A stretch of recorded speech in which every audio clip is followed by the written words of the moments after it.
ಚಿಂತಿಸಲು ನೀನೇನು ಕಳೆದುಕೊಂಡಿರುವೆ? ನಿಶ್ಚಿಂತೆಯಿಂದಿರಲು ನೀನೇನು ಪಡೆದುಕೊಂಡಿರುವೆ? 3 ದಿನದ ಈ ನಾಟಕದಲ್ಲಿ ಕಳೆದುಕೊಳ್ಳಬೇಕಾಗಿರುವುದು ಕರ್ಮ ಒಂದೇ, ಪಡೆಯಬೇಕಾಗಿರುವುದು ಪುಣ್ಯ ಒಂದೇ. ದೊಡ್ಡ ಮನುಷ್ಯನಾಗುವುದು ಒಳ್ಳೆಯದು, ಆದರೆ ಒಳ್ಳೆಯ ಮನುಷ್ಯನಾಗುವುದು ದೊಡ್ಡ ವಿಷಯ. ದುಃಖದ ಬಗ್ಗೆ ಚಿಂತಿಸತೊಡಗಿದರೆ ಸದಾ ದುಃಖಿಯಾಗಿಯೇ ಉಳಿಯುತ್ತೀಯ. ಸದಾ ಸುಖ ಸಂತೋಷಗಳನ್ನು ಧ್ಯಾನಿಸುತ್ತಿದ್ದರೆ ಮುಂದೆ ಸುಖಿಯಾಗುತ್ತೀಯ. ಏಕೆಂದರೆ ಮನಸ್ಸು ಯಾವುದರ ಬಗ್ಗೆ ಹೆಚ್ಚಾಗಿ ಧ್ಯಾನಗೊಳ್ಳುವುದೋ ಅದೇ ಸಕ್ರಿಯವಾಗುವುದು. ಪರಮಾತ್ಮನಲ್ಲಿ ಏನನ್ನಾದರೂ ಬೇಡುವುದಾದರೆ ಪರಮಾತ್ಮನನ್ನೇ ಬೇಡು. ಪರಮಾತ್ಮ ನಿನ್ನವನಾದರೆ ಸರ್ವಸ್ವವೂ ನಿನ್ನದೇ. ಹೊಡೆತದ ನೋವನ್ನು ತಡೆದುಕೊಳ್ಳುವ ಶಕ್ತಿಯನ್ನು ನೀಡುವ ಭಗವಂತ ಸಮಯ ಬಂದಾಗ ತಿರುಗಿಸಿ ಹೊಡೆಯೋ ತಾಕತ್ತನ್ನು ನೀಡುತ್ತಾನೆ. ನೀವು ಪ್ರಯತ್ನಿಸುವವರೆಗೂ ನಿಮ್ಮೊಳಗಿನ ಶಕ್ತಿಯ ಅರಿವು ನಿಮಗಿರುವುದಿಲ್ಲ. ಪ್ರಯತ್ನ ನಿರಂತರವಾಗಿರಲಿ.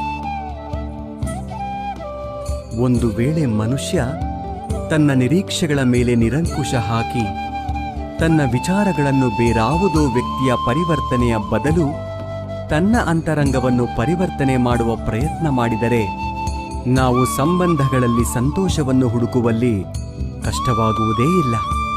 ಅರ್ಥಾತ್ ಸ್ವೀಕಾರ ಭಾವವೇ ಸಂಬಂಧದ ವಾಸ್ತವಿಕ ಅರ್ಥವಾಗುವುದು. ಸಮಸ್ಯೆ ಸವಾಲುಗಳನ್ನು ಯಾರು ಅವಕಾಶಗಳನ್ನಾಗಿ ಪರಿವರ್ತನೆ ಮಾಡಿಕೊಳ್ಳುತ್ತಾರೋ ಅವರು ಮಾತ್ರ ಬದುಕಿನಲ್ಲಿ ಗಟ್ಟಿಯಾಗಿ ನಿಲ್ಲಬಲ್ಲರು. ಒಂದು ಕಲ್ಲು ಒಂದು ಸಾರಿ ಮಾತ್ರ ಮಂದಿರಕ್ಕೆ ಹೋಗುತ್ತದೆ, ಹೋಗಿ ಭಗವಂತನಾಗುತ್ತದೆ.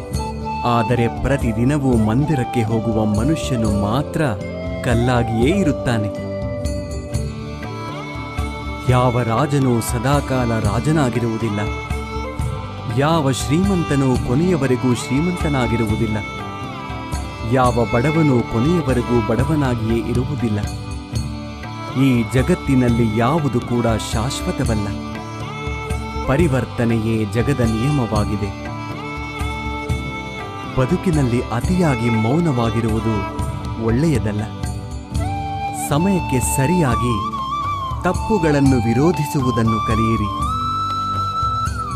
ದೇವರು ನಮ್ಮ ಜೊತೆಗಿಲ್ಲ, ನಮ್ಮ ಮನಸ್ಸಿನಲ್ಲಿಯೂ ಇಲ್ಲ.